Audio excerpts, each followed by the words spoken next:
Welcome along on this Friday evening to the Football Insomniac podcast. I'm delighted to be joined from a returning Seán. Seán, all the way back from London. Tell us first, how did the trip go? It was amazing, so good. I mean, I saw far more Scots than I saw English folk down there. It was quite the takeover, and that was just amazing. And the fact we got a result as well, that it wasn't completely in vain that we went down there and we weren't embarrassed anyway, and gave a very, very good account of ourselves was great to see. It was definitely a good trip. Yeah, we were on here, myself and Paul John Dykes were on last week doing a preview show for the game, and we did say we had a wee feeling that we'd get a draw, and lo and behold, it all came true. I bet it was a bit different for you being down there as what it was for us hiding behind the couches up in Scotland. Yeah, I mean, I maybe some drinks took the nerves out of it a wee bit, but I was just, I mean, especially in that second half where we started to knock it about a bit more, and it was definitely us who had the better chances. You really started to, the feeling in the room was we were going to nick something here, and obviously that didn't happen in the end. But it was just great to see that team go down there and play a bit of football, knock the ball about, and really impose themselves on an England side and who had fans saying they were going to thrash us, put 6-7 past us. It was going to be a complete walkover, and the fact they couldn't even score and they were lucky to get away with a point was pretty pleasing. That is one of the things about when you're doing podcasts like this, is like that English fan clearly went on. I think his name's Rory, the Chelsea fan, who clearly went on before the tournament saying they were going to knock 6 and 7 past Scotland. Like, did you? Aye, no chance. And that's out there for everybody to see now. So, no luck, Rory. I'm sure you'll be delighted that you're through, but you're getting put out by the Germans next week. And we will cover that later on in the show. We'll be doing a Euro 2020 roundup. You'll have been seeing Seán's videos throughout the week where he's been getting some great guests on representing the countries who are still in the tournament. But first of all, let's start with the saga that is Tottenham Hotspur. Now, I don't know, I think I've lost count now. How many managers have they actually tried to bring into the club since Jose Mourinho left? I think we're currently sitting at manager number 9 with Nuno Espirito Santos, who is the most recent name to be linked with the club. Let's go through some of the people that were previously approached or linked from Spurs. We've got Mauricio Pochettino, currently the PSG manager. Antonio Conte, former Chelsea manager. I'm pretty sure that wouldn't have went down well. Pablo Fonseca, the guy who thought he had the job. He was involved in meetings for pre-season, and then who comes along but Rino Gattuso? Sometimes maybe good, sometimes maybe you know how the rest of it goes. He didn't take the job. Julian I'm going to pronounce this terribly. Julian that's it. Look, that's why you're here, Seán. Sevilla turned down a dizzying offer for him. Hansi Flick earlier in the summer. Graham Potter, by all accounts, it looks as if the deal for that is dead. And now it's Nuno. Seán, what is going on? It's such a strange one. Because Spurs with the amazing new stadium, and I know that they had a poor season, but it's a club who is undoubtedly in the Big Six English football now. And that maybe wasn't the case 10, even 5 years ago, but they are undoubtedly in there, Champions League finalists. They're certainly pushed themselves into that sort of bracket English football, and you saw that in their involvement in the Super League. They're regarded in that sort of status. They are that kind of economic power, which is what makes you an elite in football these days. So you'd think that people would be knocking on the door to get this game and chomping at the bit. And it's an interesting one because I think you've got to look at them case by case, because I'm not sure there's actually that many people on that list who have just went, I don't want this job. I mean, by the sounds of it, Lopetegui would rather stay at Sevilla. He thinks he's got a good job. And I think that makes sense because he had that horrible time after he left Spain to go to Real Madrid. He was sacked on the eve of the tournament, and he was vilified a lot, and a lot of people in the country had a lot of hard feelings towards him. So when he failed at Real Madrid, it was really sort of the animosity towards him was really, really strong. And the fact that he's now gone to Sevilla, and they were in a title race last season, and they finished fourth in the end, and of course he's won a Europa League there as well last season. His stock couldn't be any higher there, and I think that he just feels comfortable, and that's what he wants to do. And the Sevilla president, Jose Castro, who was on radio yesterday sort of breaking this story, said that Lopetegui's not the type of guy to get caught up in money. So the fact that Spurs would be able to offer far more than Sevilla would doesn't really concern him. He feels comfortable where he is, and he's doing that. But then other ones, like Conte would have taken the job, I think, but and why that one broke down is sort of reported differently in different places. Some people say that Conte wasn't sort of assured of the backing he would get. Some people say that Levy thought he wasn't the right man at the end, and thought that his demands would be too much and it would just be another farce. He would walk out and all that sort of stuff. So it's hard to know there. And then you've got the feel for the likes of Fonseca, who thought that job was his, like you said. He sort of swapped with Jose Mourinho. We've been brought in. Multiple discussions, was meant to be announced next week. He was then discarded for Gattuso, who was then hounded by the Spurs fans because of his no wonder pretty abhorrent view. Yeah, you've got to understand Spurs' views for that. And we spoke about on the past in this show about managers who don't reflect the views of their supporters and of their communities around them. And all credits to the Spurs fans for hounding him out, because not just as he only ever won one Coppa Italia, he's also got some pretty horrible views on same-sex marriage, on women in football. So on life in general. Yeah, just a very strange man with some pretty poor views, as I said. So he didn't really belong in the Spurs job, and it's good to see that won't happen. But it's just every week it goes. I mean, it's 10 weeks since Jose Mourinho was sacked on Monday. And I mean, I don't know any self-respecting football club that would take that long to appoint a football manager, Colin. Let me just interrupt you there. Just Feed the Bear comes in to say, "Evening, lads." Celtic did take that amount of time, so I don't appreciate that dig, Sean. No, I'm kidding on. But see, it's a really valid point, right? Now, Ange Postecoglou was announced to the Celtic fans earlier on today, in the media briefing. And the reason I'm talking about that, because this isn't a Celtic show, but the reason I'm talking about that is he was asked the question about how did he feel knowing that he wasn't the first choice. And he said, and his answer was actually quite interesting, it was, I don't care if I'm the first choice, if I'm the second choice, or if I'm the fifth choice. He says, it's the people that believe in me that got me here. They believed that I could do the job. Now, if you're looking at that, that's maybe 6 or 7 managers that we went through. So if Espirito Santos is to take the job, he's potentially the 7th or 8th pick. In a job like that, can you accept being the 7th or 8th pick if you're going for a big name coach, which I would say Santos pretty much is?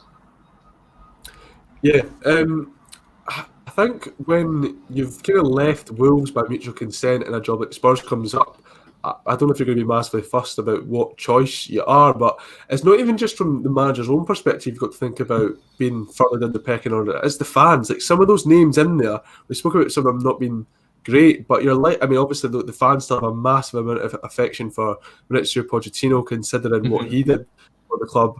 Antonio Conte, despite being a bit mental, is undoubtedly one of the best football managers in the world just now as well. So when you've heard names like that, and even if you go further back, a Brendan Rodgers or a Julian Nagelsmann or Hansi Flick, like you said, and then you end up with Nuno, who ended up sort of lower mid-table with Wolves in a disappointing season. And the thing is, as well with that, is that Daniel Levy said in Spurs' last home game in his programme notes that the search for a new manager would be a return to the root of Spurs' DNA, and he says that's attacking, entertaining, free-flowing football.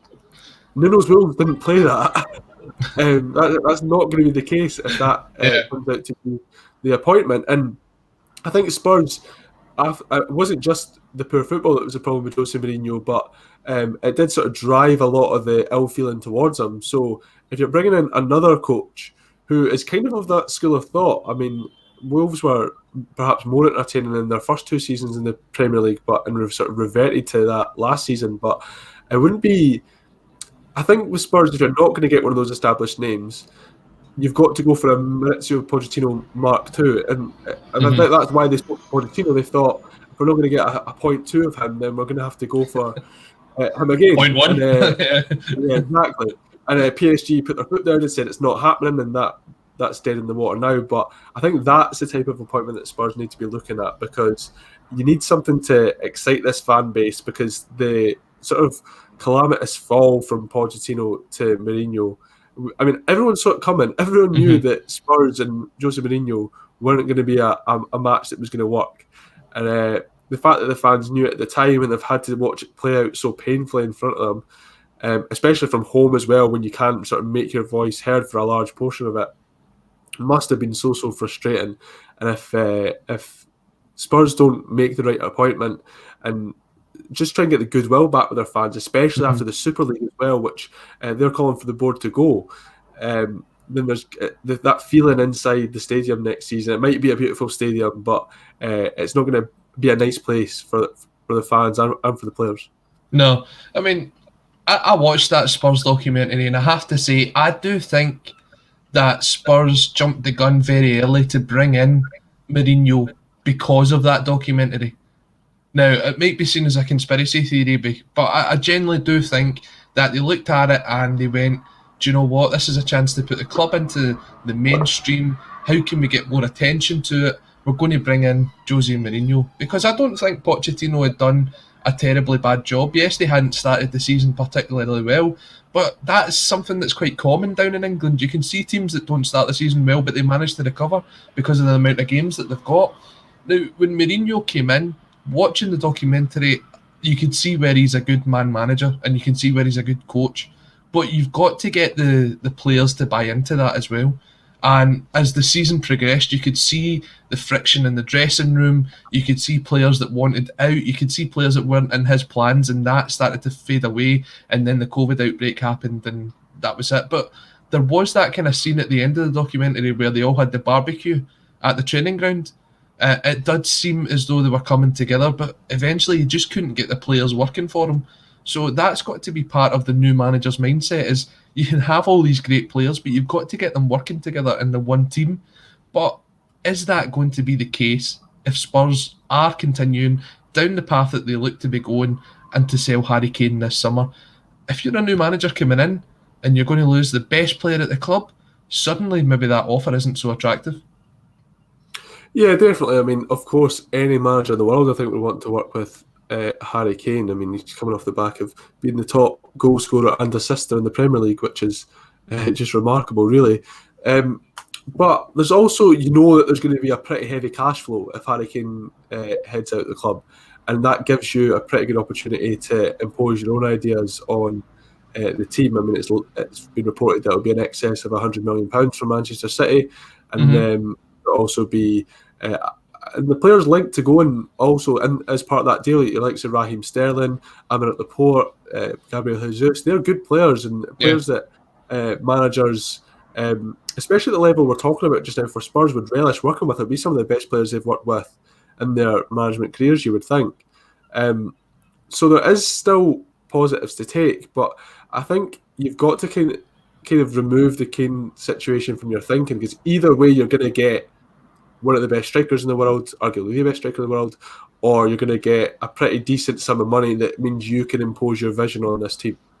If you were the Spurs manager coming in, and Man City do have that offer on the table, and as you said, it includes either Sterling, Laporte, or Jesus, which one of the three would you take? That's a good question. I think if I'm Spurs, because if you're Spurs, you don't need Raheem Sterling because you've got Son. Well, what about playing them? What about playing them on different sides though? Playing Son on one side, Sterling on the other, and then you've got someone coming through the middle. You've got that £100 million to spend on a striker, or perhaps someone like Gareth Bale, who's been desperate to play through the middle for the last couple of years now.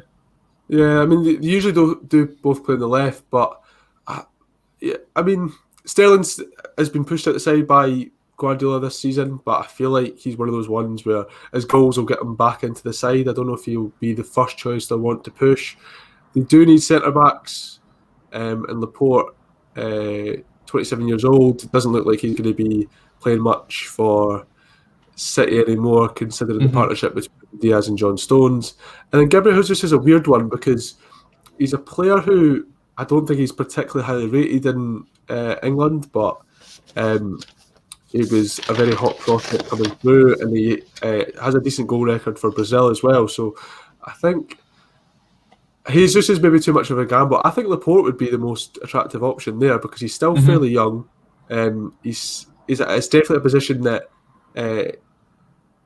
Spurs need to work on. The only question mark would be Joe Rodon is left footed, isn't he? And he would play on that same side as Laporte. Would that be stunting his progress somewhat? But Nuno played with a back three at Wolves, so maybe that's something that he'll be thinking to continue. Ryan Sterling is definitely the star player of that package, but I don't know if that's maybe too many sort of players in the same position trying to fight their way into the Spurs side. But I don't know. He's that good that you might just say, I'll find a way to get him into that side. Mirafchik25 coming in to say Spurs need two centre-backs to definitely have Laporte. I think for me it would be a kind of toss-up between Laporte and Sterling, depending on what you think you really need going forward. I think Spurs were one of those teams that at times really struggled to create a lot last season. You would see a lot of games that would maybe finish in a draw because they couldn't get anything going forward. Gareth Bale came onto a bit of form towards the end of the season and he's carrying that on into the Euros. But they were very weak at the back, and they have been very weak at the back for a couple of seasons now, so I can totally understand the kind of argument for both. Daniel Mack comes in with an interesting point here, and it says the main man Favre is off to Crystal Palace now. Unless something has changed in the last sort of couple of hours, I actually believe that deal's off. I believe Favre has actually walked away from Crystal Palace. There was a 3-year contract on the table for him, but he's pulled away from it. So the question then is, now obviously Santos is the favourite, but would Favre be a better option for Spurs? I mean, obviously, Nuno's one that will be more well known to people around here. Favre, I don't know. He's more of a sort of manager who takes lesser clubs to higher heights, and that's maybe why it didn't work out so well with Borussia Dortmund. You saw that when they were in a couple of title races and they had advantages over Bayern Munich, they managed to get pegged back on sort of two separate occasions from sort of Christmas time. And I'm not saying Spurs will be in title races. So when you go to a team like Dortmund and you're not a sort of complete success, where is your next step? Because in terms of economically, Spurs are a step up from Dortmund, maybe not perhaps in success for the last few years. And I mean, he's walked away from Palace. The reasons seem unclear as to why right now. I would personally prefer Lucien Favre over Nuno. I think that working with that sort of style at Dortmund would be more exciting than it would be for Nuno for the fans. And I think, like I said, I think that's got to be really high. Of course, you've got to get the right man. He's got to get results, but it needs to be something that gets the fan base connected with Spurs again. Because after Mourinho and after the Super League, a toxic atmosphere can supersede a good manager. It can just sort of really, really rain down on that side. And the results need to be good, and the performances need to be good as well for Spurs fans to buy into not just the new manager, but also the new general manager. And Daniel Levy needs to rebuild that relationship, or Paul for his head will continue. Now, we're roughly about 6 weeks away from the English Premier League's restart. Given that Spurs probably go into this weekend and probably start next week without a manager, they'll be going back into pre-season soon.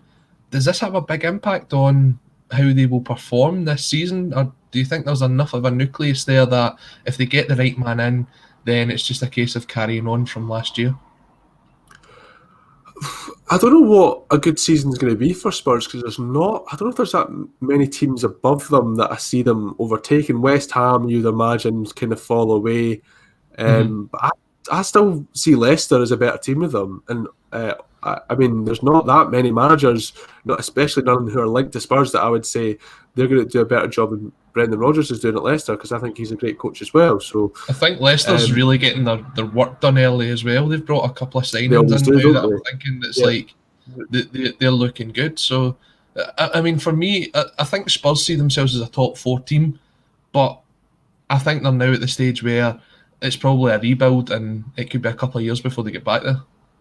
Yeah, and I think they need to accept that, and that kind of needs to be the messaging, and that's why I would go for a younger, sort of more philosophy-based manager, because I think that Spurs fans will buy into that if they can see progression. That's what they saw under Pochettino. It wasn't an instant sort of jump up there. It took time, and he had to learn his English. He had to impose his style on the players. He had to get his own players in.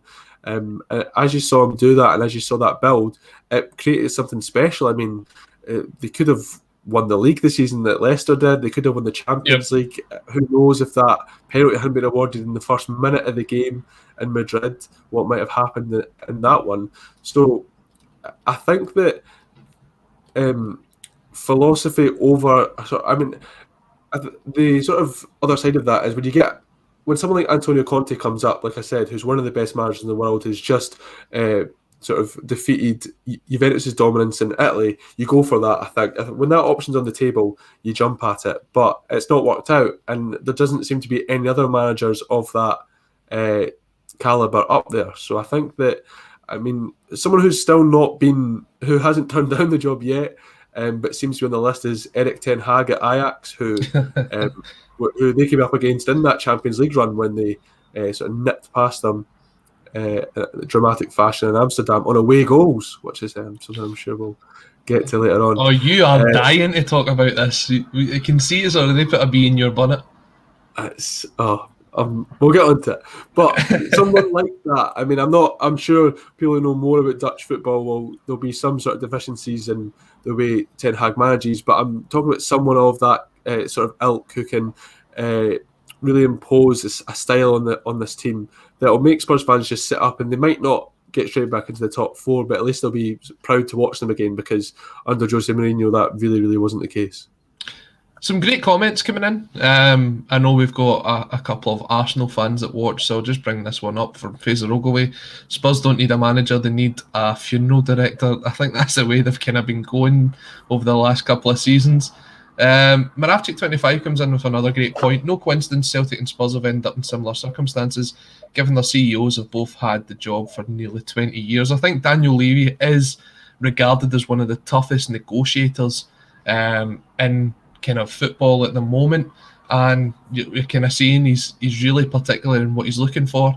Daniel Mack coming in to say, I actually thought Gattuso would have suited them. They need a bit of anger and fight in them. They seem to be a team that they did give up quite a lot last season. They were in positions where there was games I thought they really could have won, and they surrendered leads. And the kind of manager I'm really thinking about, and it would probably be a bit of a left field appointment, and someone they'd maybe struggle to convince to move there, is the Atletico Madrid manager. And I think he is someone who for years and years now is always been linked to English jobs, but that attachment to the club just never seems to kind of wean away from him. He's not going anywhere. He just loves that football club, and especially after winning La Liga last season and then doing it on the final day, I think he'll be desperate to get fans back in the Wanda Metropolitano and receive that.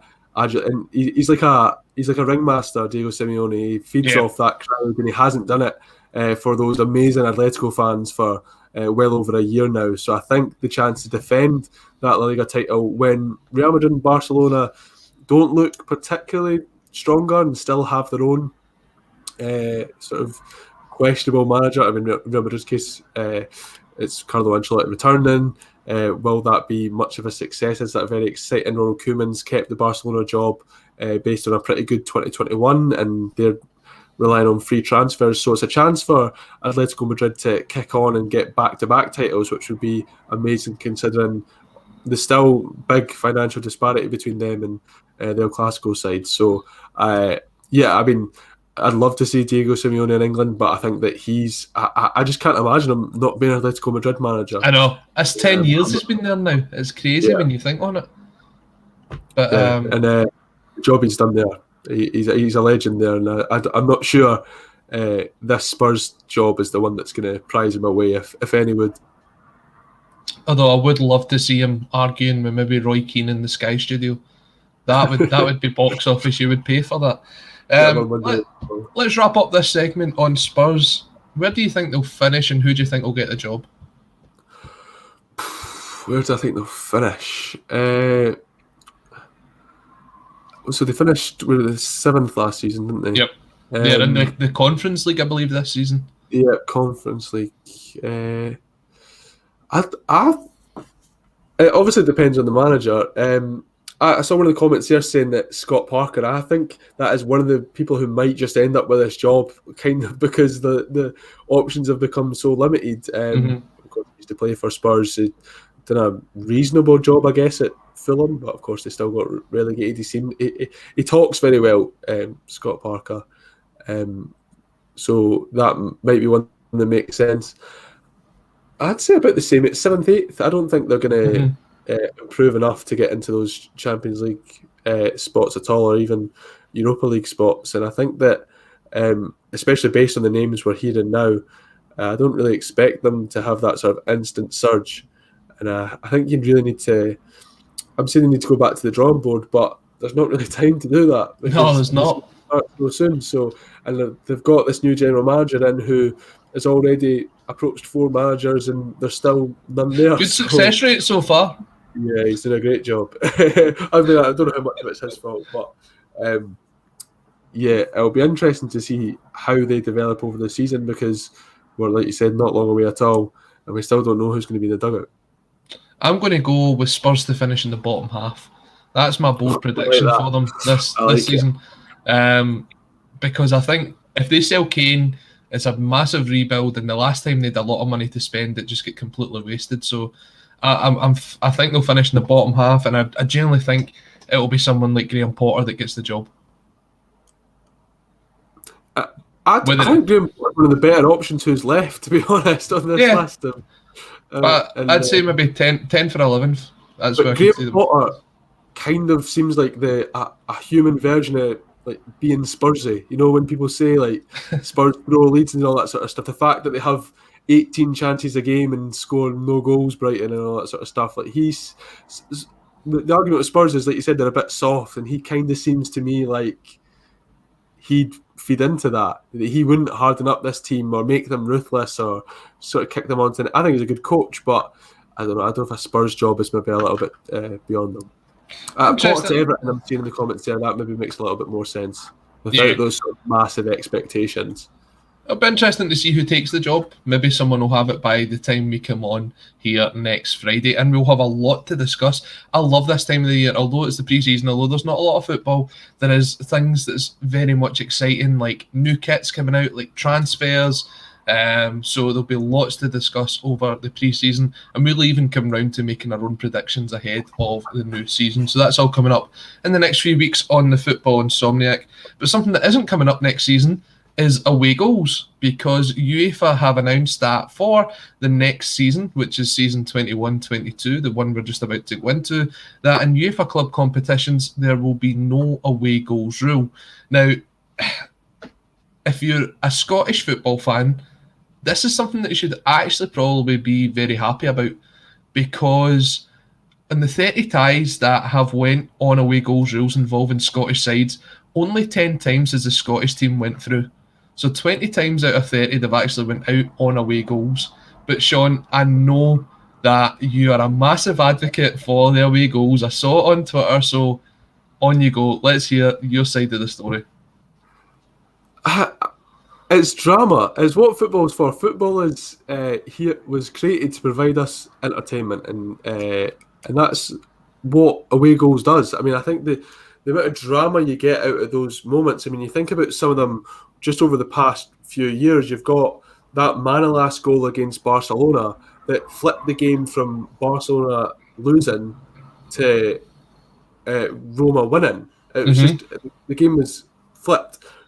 Barcelona's remontada against PSG, when they get it to 5-1, that would be the game level. They don't have to go for that sixth goal, but because of away goals, the one scored at the Camp Nou, they do have to keep pushing, and that's why you get that Sergio Roberto goal, and that's why you've got what has to be one of the best moments in recent European football history. Like that was just amazing when Roberto sort of flicked home that equaliser. And then the same season when you've got Spurs getting through with basically the last kick of the ball in Amsterdam, breaking the hearts of that amazing Ajax team, and also corner taken quickly, Divock Origi.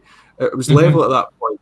Liverpool don't need to keep pushing, but they want to get ahead. There's always great moments over the past few years, and I just think that the moment at the end of that game, and the Anfield one where Dembele misses a big chance, he does it in the first leg in Barcelona, but it's another one he misses at Anfield, and if he'd scored that, the game's done. But it's so much more dramatic because it's not just one that didn't just take it to extra time. That would have given the game to Barcelona.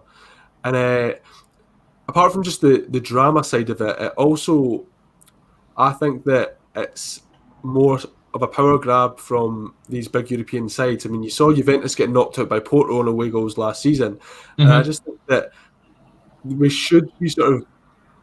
I love an underdog story. I love to see the big sides get upset, and this just seems like another way that the big teams can use their fitter squads, their bigger squads, their more talented players to drag out a game to get. If they're not winning the game in normal time, then they've got extra time.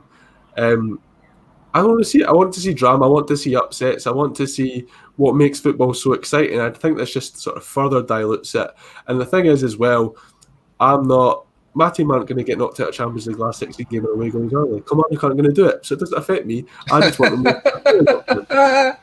I'm not interested in fairness. I'm interested in being entertained. And away goals it might be sort of manufactured entertainment because away goals were created because. I mean, playing away was genuinely a disadvantage when pitches were different and standards weren't so high and travel was so hard and all that sort of stuff. I mean, those things don't exist in top-level European football anymore. So I get that it's a far more level thing. The two games don't really matter in terms of home and away. We've seen a massive sort of closing, and that's what UEFA is saying, that the numbers don't really back up playing home and away and weighting it that way anymore.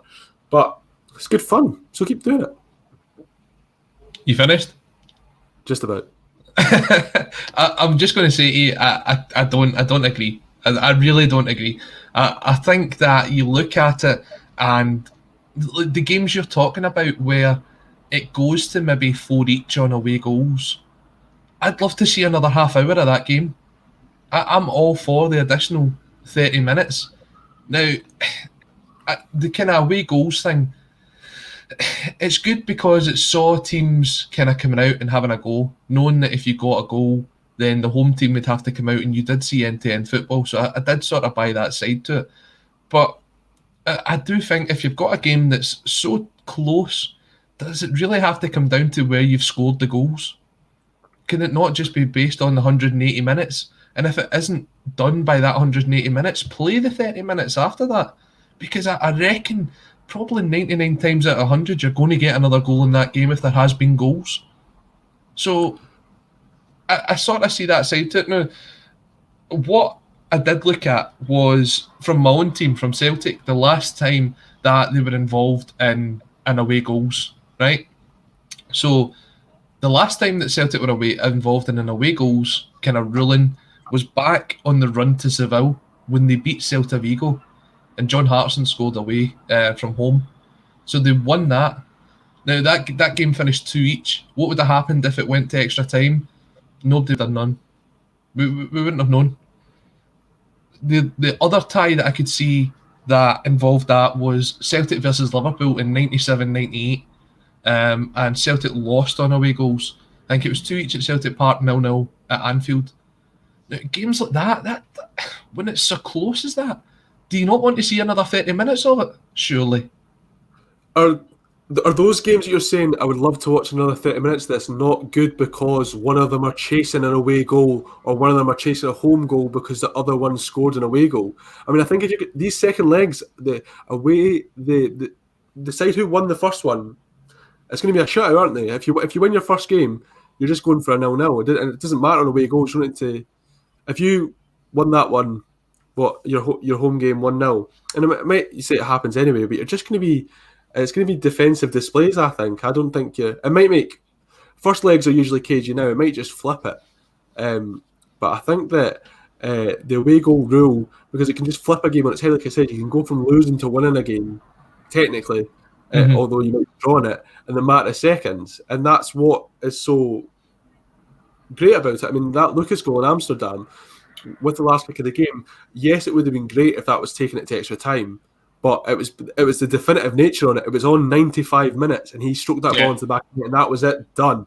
It was like almost like the closest you'll get to like a on the buzzer in basketball. You know, like it was just sheer drama, and that's what I want from. And I understand it being sort of if your own side, it would be pretty sickening seeing your team go out away goals. And I think that's because big clubs have the most vocal fans and have the most say in these discussions. So that's why the change has been made. But I mean, I've seen my team in European competition, and we had the good sense to just get beat outright by a bunch of timers. We didn't go to that sort of formality of away goals. We were respectful enough to just get beat and embarrass ourselves. So I think everyone else should just do that. I love that you're still in the stage that we're still talking about this. I mean, that was what 2 seasons ago. I'll never stop talking about it. It was the worst night of my life. Before we move on to the Euro 2020 roundup and introduce our guest, I do want to talk about FIFA and UEFA. Well, it's really, this is a UEFA initiative, isn't it? It's not FIFA. I think it's UEFA, so it's only in the UEFA competitions. UEFA, Right, so the last time there was probably a big change like this, I would say, was when they removed the golden goal rule. And I've always thought that was a bad move. I loved the idea of the golden goal. The fact that, so as we were just discussing there, a game that's finished 2 each, there's no away goals, it goes to extra time, so you've got another 30 minutes to turn it around. But a goal scored right away that can kill the game because it's it's like playing outside with your pals and you go shout, next goal's a winner. That was the idea of golden goal, and I loved it. Absolutely loved it. I remember when I was sort of first getting into football, probably around sort of World Cup 2010, and like sort of reading in magazines and stuff about golden goal, and just thinking that sounds amazing. Like like I said, it's sheer drama, and we've seen it a lot over this Euros, haven't we? Because France have won the World Cup in '98 and then won the Euros again in 2000. Of course, they won the World Cup in 2018. They could win the Euros in 2020, and they won Euro 2000 on golden goal. Trezeguet smashing that into the back of the net. And I mean, I would love to see it. The argument is that the football wasn't very good. That teams would punt the ball up the park just to try and get closer to the goal. Because that's okay. But if it's a game that's so cagey and they're going route one, go for it. It's on the. I mean, here's my petition, right? Here's my petition, and I want you to be involved in this, right? Away goals is scrapped, so they're introducing extra time. So let's reintroduce golden goal. How about away golden goal? If you score one away goal, but what if the home team scores? No. I really think golden goal coming back in would be great. I don't know if you remember silver goal. Do you remember silver goal? No. Right. Heard of this, I think. Right. You've never heard of silver goal? No? Right. No, this is genuinely a thing, right? So silver goal was introduced, and basically the idea was you started your 30 minutes of extra time, but if you scored in the first 15 minutes, that was the game done. Regardless of, so if you scored in, say, the 97th minute, once it got to the 105, that was it, the game was over. So even though the team scored in the first half, they still had a chance, but if it was still level at half-time, they played the full 90 minutes, or the full 30 minutes, sorry. Now, the 2003 UEFA Cup final was one of the first ones that actually involved the silver goal rule, when Celtic played Porto. Celtic didn't actually, so Celtic lost the game, but that was in the kind of 115th minute that Porto scored, so the game continued to play the full 120. But if you go back and look at Euro 2004, in the semi-final, Greece played the Czech Republic, and Greece got a corner in the 105th minute, so like the last minute before half-time, and up pops Tsaris to score and knocked Czech Republic, who was arguably one of the favourites for that tournament, out on silver goal. It was as late a silver goal as you could get. It was like the first minute of added on time in the first half. Czechs had no chance of getting back into it, and it started a riot across Europe. And then I think about a season or a season and a half later, silver goal gets scrapped along with golden goal. But it was fantastic at the time. It was just so strange. I can't believe you never heard of it. Nah, I don't know if I've just completely missed that or if I've just got mixed up with someone else. But I'm thinking there needs to be somewhere you can just like a tournament. I don't know where. If you could just maybe like I don't know league cups across the countries and just try all these mad things. Like when they changed the penalty order in league cups. Like so you go like it was like 1-2, 2-1 because they said there was so much pressure. Like tennis, yeah. Yeah. It's just keep trying mad stuff. Bring back golden goal. Have I don't know, no offsides, no red cards. Try things. Like school playground rules. Yeah, just keep trying stuff up in the League Cup. Who cares about League Cup? Well, that's where they do try it out for a lot of these things. But now, coming up this season, it does look as though there'll be no away goals. So it'll be interesting to see. Looking at some of the comments coming in, I think Moravchik25 saying Germany at the Wembley Euro 96. I think that was a golden... Was that penalties? That was penalties, wasn't it? 96? Before my time. I don't know. It's before our time. We're showing our age. Moravchik, let us know.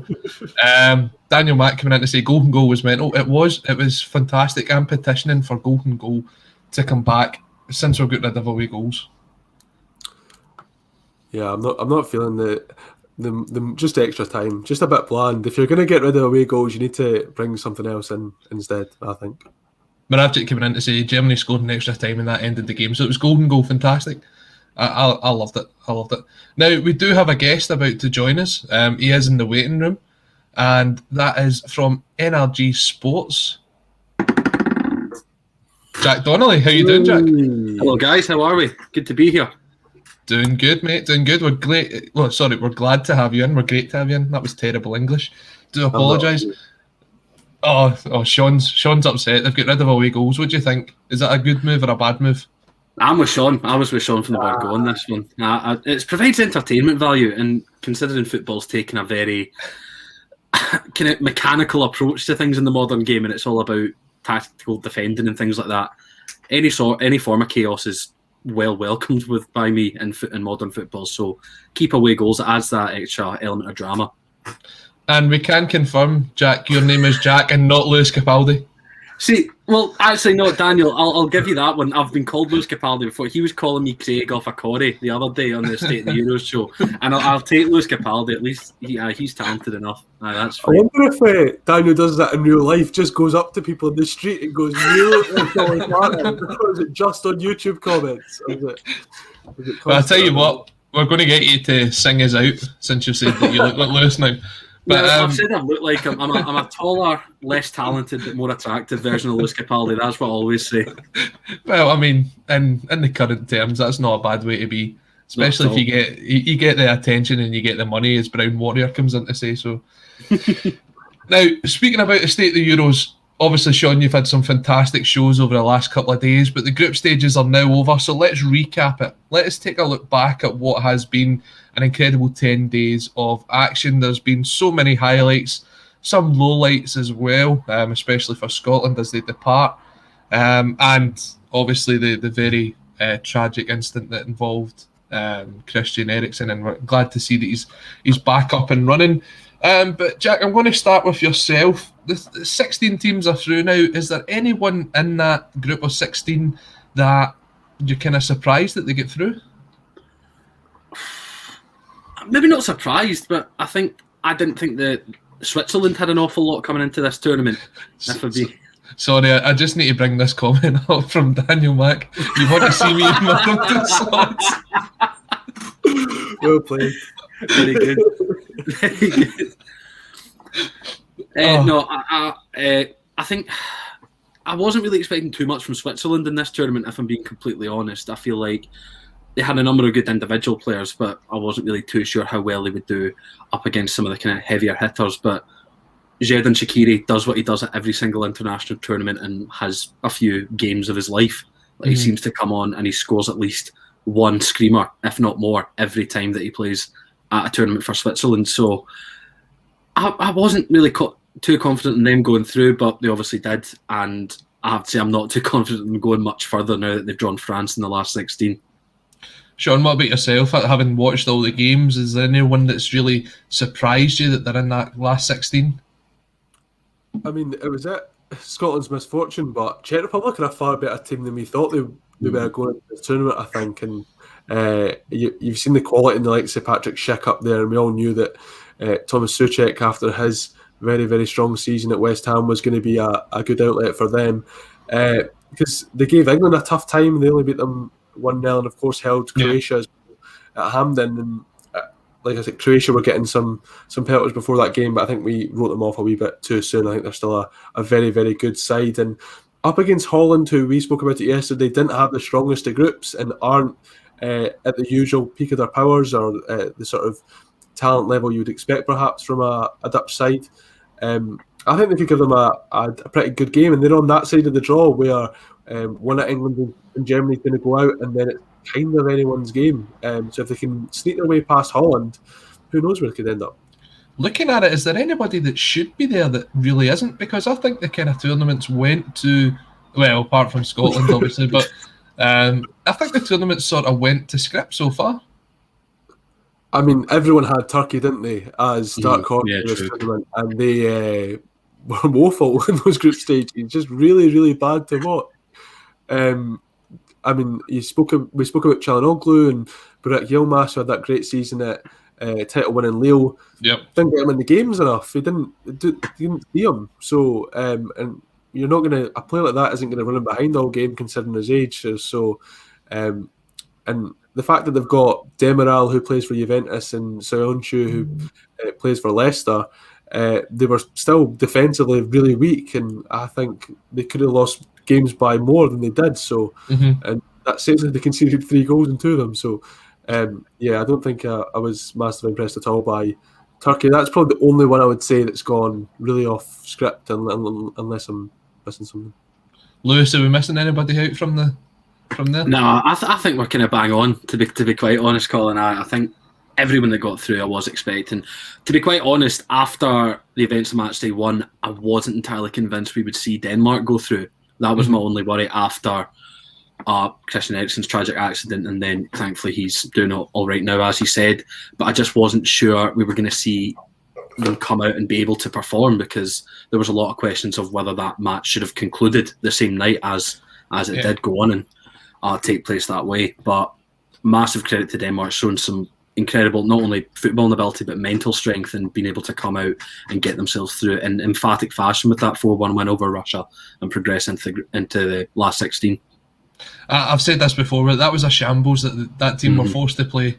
Now, I know they came out and they said, but they wanted to play. That's all well and good at the time. When you're in the changing room, or you're in the kind of, wherever they were, in the bus or whatever it was that they were asked, do you want to continue to play? That's fine saying yes there, but when those players stepped onto that park and they were back at the scene of what happened, you're not telling me that they weren't affected mentally in that game. I mean, UEFA they've made some bad decisions over this whole tournament, but that was a cherry on the cake. That was a disgraceful decision. And you'd really like to think that from now on there'll be some sort of protocols put in place that if, heaven forbid, something like that was to happen again, that it would be handled in a far better situation. Yeah, it sounds like the alternative to playing the game that night was to play it at 12 o'clock the next day, which isn't much better at all. And I can understand why those players thought, I don't really want to just sit and have to prepare for a game again, knowing all this has happened. I understand, so let's just get out of the way, and hopefully our teammate, our friend, is all right after just having to see him collapse like that and fight for his life. So, I completely agree with you. It was a really poorly handled by UEFA, and it wasn't nice to see at all. Yeah, well, let's look at the positives. We are in the round of 16, not Scotland, but the tournament is in the round of 16. And looking ahead to the ties, Jack, I'll start with you first. What do you think is the tie of the round? Oof, there's a couple of heavy hitters. I mean, Belgium-Portugal has the kind of star power, and England-Germany's a good old-fashioned rivalry, and we're going to see a lot of media coverage of that in the lead-up to that game, I'm absolutely sure. That Frank Lampard goal, I'll watch it on repeat again. Honestly, I'm going to be so sick and tired of that. It was like the Gaza goal against Scotland. I never want to see that goal again. I saw an England fans celebrating. Let's get in the mood by watching this goal. You just watch that meant absolutely nothing. The goal that didn't even stand.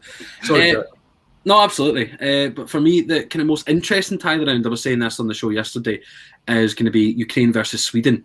I think these are two teams that are very strong in certain areas, especially going forward, but they do have weaknesses as well, and I feel like they're going to be a really, really good match for each other, and potentially might not be the highest scoring game, but I feel like it could be quite good tactically setting up. But for star power, it's definitely going to be Belgium versus Portugal. Seán, do you agree? Yeah, I think so. I mean, that's the one everyone's going to be looking at. We were kind of talking about it a bit yesterday, saying that they both have strong attacks and maybe not so much in defence. So we'll see how that progresses. But obviously, I reckon that Belgium trumped them in midfield quite significantly. I think that Belgium should get through that, because I've not been impressed by Portugal in this tournament. Mm-hmm. I think that they were lucky to get past Hungary, because it took them till beyond 80 minutes until they scored, and then the floodgates opened. But before that, they didn't look good at all. They were dismantled by Germany, who themselves don't look too good.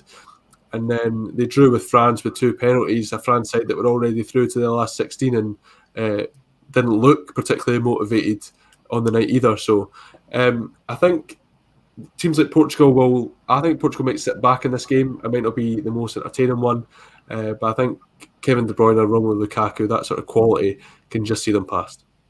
I think the tie of the round potentially could end up being Croatia versus Spain. I think Spain are a team that, in the last game that they played, spun into life after 2 really lacklustre games. And Croatia are a team that's also grown into this tournament after a very poor start against England. Perisic is scoring goals, Modric is running midfields, and Spain have found where the back of the net is. I think this is one of those ones where if either team goes through, you wouldn't really see it as an upset, because they are both very good. Although I'd guess the mainstream media would probably say if Spain were to go out at the round of 16, it would be a massive disaster.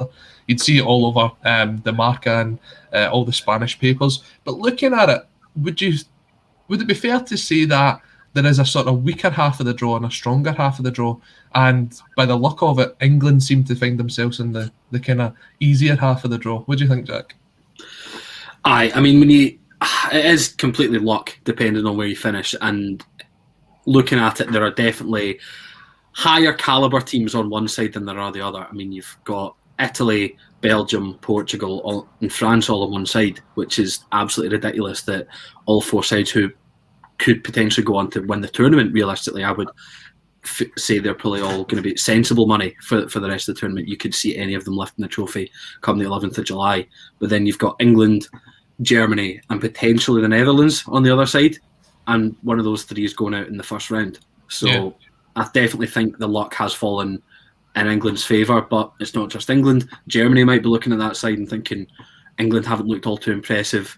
They've only scored twice in their 3 games, so we could have a real go at them here if we go out and attack them the same way we did Portugal. And likewise the Netherlands, I know Seán has said we've not really seen Netherlands potentially at the peak of their powers, especially in a fairly unproblematic group for Frank de Boer's side, but I still feel like they've got bags of quality, and players like Jorginho Wijnaldum seems to be kind of let off his leash for his national side. He really seems to get in amongst the goals a lot more than he did in his time at Liverpool. So while I do think there is a stronger side of the draw, or an unluckier side of the draw to be drawn into, I do feel that no games are going to be easy, regardless of the calibre of opposition you'd come up against. And it would be extremely England for them to get excited about the easier side of the draw and then not make it past the first round. So after all this chat, I saw Michael Owen's tweet about him saying that looks like a great run to the final. We'll see. Is he allowed to tweet nowadays? Has he not had his phone taken off him after the stories that came out about him in the press this weekend? No. As members of the media, we couldn't. Graham Caldwell coming in to say this is what Portugal did in the last Euros. Struggled in the group stage but ground out results in the knockout stage. Could be on for a repeat performance. Yep, definitely could be. There's always this saying that to be the best, you've got to beat the best. So if the team that kind of is in the tougher half of the draw comes through to the final and wins it, you've got to say that it's on credit. But there is still some tricky teams in that second half of the draw. Like you spoke about the Sweden-Ukraine game. I think they're two teams that can really grind out results. The Netherlands, I don't think we've seen the best of them yet. And Wales, it would be kind of wrong to write Wales off. Wales are one of these teams that kind of seem to just turn up and surprise everybody, and you don't really think going into the tournament, oh, Wales are going to be one of the favourites, but they always seem to get there and abouts, and for me, they're the underdogs to get to the final. And their opponents as well, Denmark, being driven by that emotion. I mean, it's a massive factor in sport, as emotion is these sort of fairy tales. So who knows? I mean, that one that we were talking about in yesterday's show as well, that it's kind of a shame that these two come up against each other, because they're two great underdogs now to really sort of get behind. But I do think that whoever comes out of that game could sort of make a real dent and hopefully cause some upsets, because that's what we want to see. So a sort of spanner in the works in the later stages of this tournament. So I'm going, before we wrap up, and I'm going to let you advertise your shows for next week as well, Seán. We'll start with yourself, Jack. Who's your favourite for the tournament? I think that this kind of answer changes every day. The kind of more I think about it, the more I value each team. I think coming into it, I would have said France or Portugal. And then I started kind of taking Belgium into account, thinking that realistically for this group of players, this is their golden generation.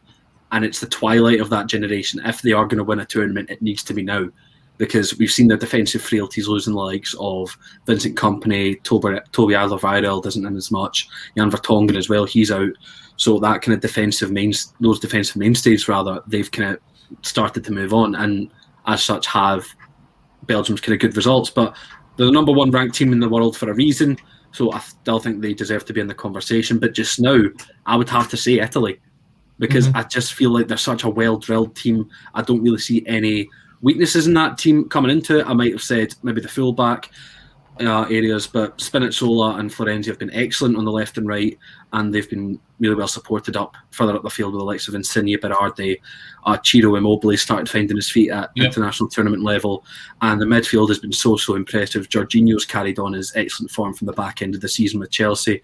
Manuel Locatelli has filled in excellently for Marco Verratti, who's still from injury, and Barella, and tacitly technically gifted player. So I feel like there is just quality throughout that entire team, and I think any side coming up against them is going to struggle big time. Yeah, Seán, what are you thinking? I've got to agree with what Jack says.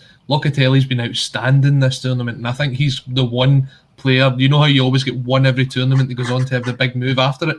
He's the one for me. Yeah, I think that could be a really good shout. He's a good player to watch. But like I said yesterday, Marco Verratti had a great game in his position in the last group stage game. So it looks like he's got to be in. Can you drop Jorginho? Barella's really important to the way they sort of break into the box. So you've now got four midfielders fighting over a three-man midfield. How does Mancini deal with that? I guess we'll find out tomorrow night. But Italy by far look the best at the tournament so far for me. But I'm going to stick with my pre-tournament prediction, be boring and say France, just because I think when these knockout stages come alive, they've got the quality in those forward areas. You don't get many chances these knockout games. If anyone's going to take them, it's going to be Mbappe or Benzema. That is like it's frustrating, because that's the two I've got down here. I want it to be different. I thought you might come out with something different, but no. Italy now 30 games unbeaten, and I think they haven't conceded in the last, is it 11 or 12 games now? 11, I think. Yeah, that is an incredible run of form. Now, it's always been said that a good Italian team's built off a defence, but they're scoring goals as well. So they'll be very difficult to beat. In France, we've seen Benzema come back into the squad. He's scoring goals. Something that's really vital to that French team is they create a lot of chances, but they don't stick the ball in the net. Now Benzema's there. They could go far, but then they've got the chance of meeting it. I think, is it the semi-final they could meet, or is it the quarter-final, the way this works? I'm just quickly looking it up. It would be the semi-final.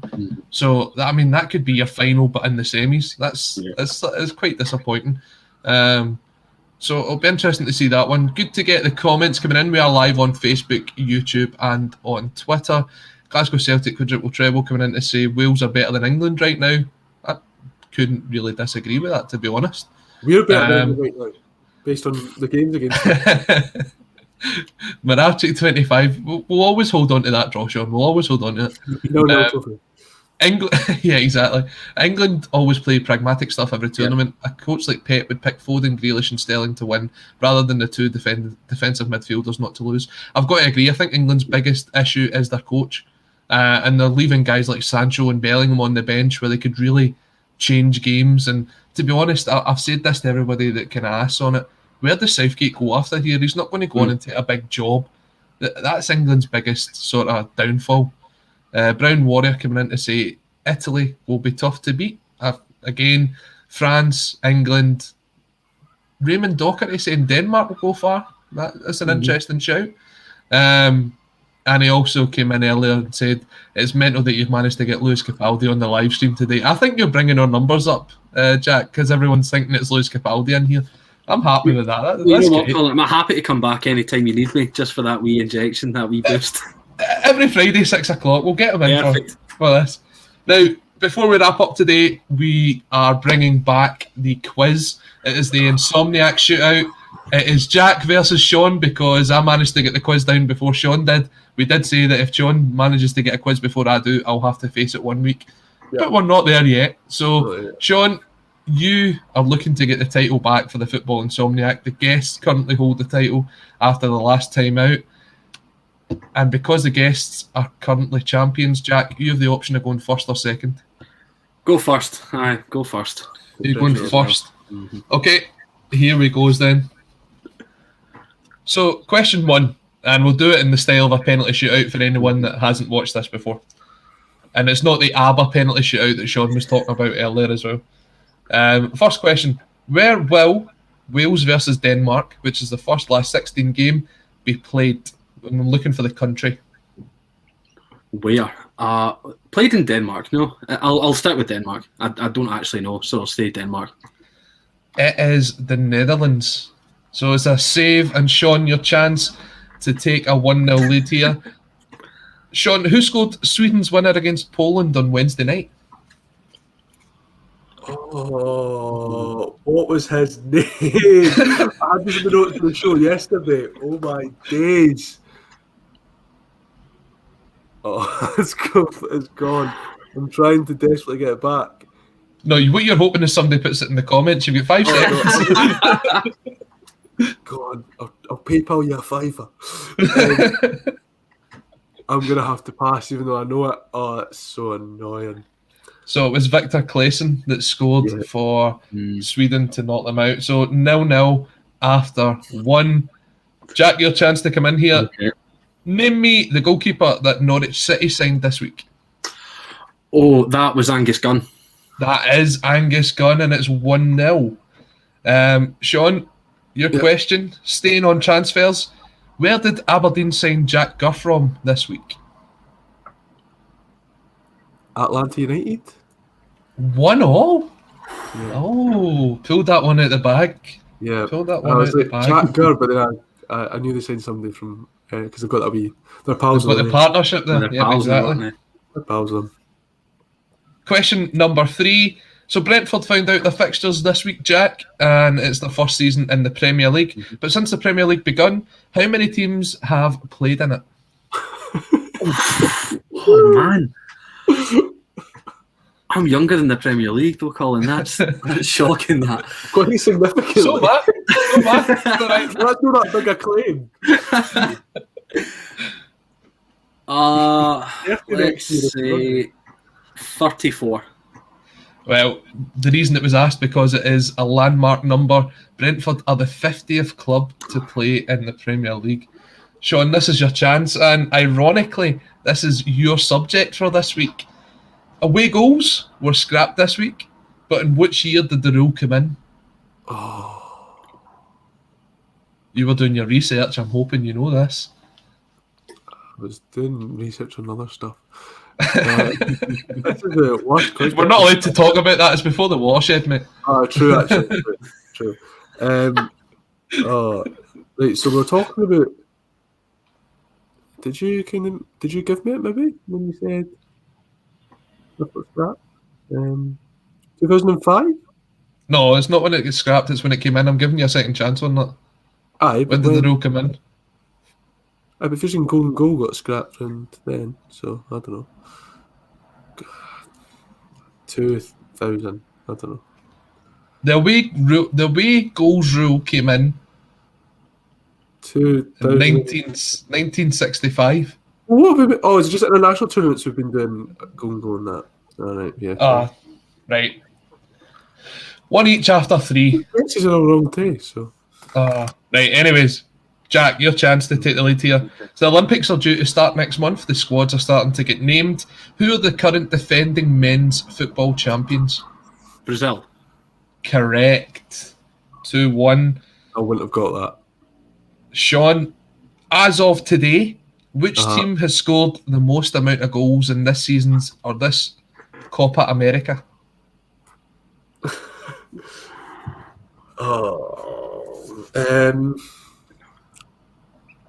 Just gonna go for one of the two. I don't know if either of them racked up big ones.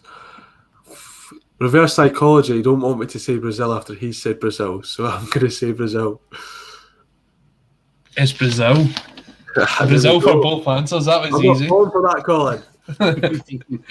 So it's 2 each going into the final one. Jack, you're up first. Which company announced a 5-year sponsorship of all the SPFL leagues? That's Cinch. Cinch, the car dealership. That with a lowercase c, so it doesn't count. Said it in all caps, mate, so it didn't matter. It's quite interesting. I believe that Cinch is going to also be a sponsor on every team's shirt next season. They've got to be on the arm of the shirt. Maybe I misread that. I don't know. But that's it. So, Seán, you need this to take it to the tiebreaker. I hope it's as easy as that. The Premier Sports Cup, also known as the League Cup, starts Scottish football 2 weeks from tonight. Something to look forward to. Who do Kelty Hearts play in the opening fixture? Dundee United. It is Dundee United. So we are 3 each after 5, which means we go to the tiebreaker. I've always got the tiebreaker ready to go. Okay. We have just recently spoken about the European Championships. This week's tiebreaker is on the European Championships. So it's closest to it will win, unless you both get it spot on, and then it's a draw. Nice pump from outside. Since the European Championships was created way back in 1960, how many goals have been scored to date in the tournaments? You've both got 10 seconds. Closest to the answer will win. European Championships were founded in 1960. How many goals has there been since? I'm interested to see the comments coming through as well, because if somebody's got it spot on, then I know they've been Googling, and that was quick Googling. It took me ages to work it out. 60 is...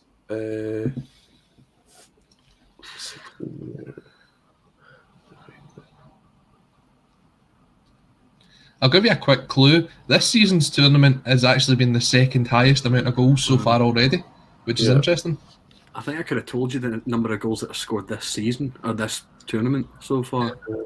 So we are looking for the amount of goals that has been scored to date in all the European Championships since 1960. Right, time is up. Oh, man. Jack, you are the challenger, or well, I say the challenger. You are the potential champion in waiting. I'll go to you first. Oh, this is not easy.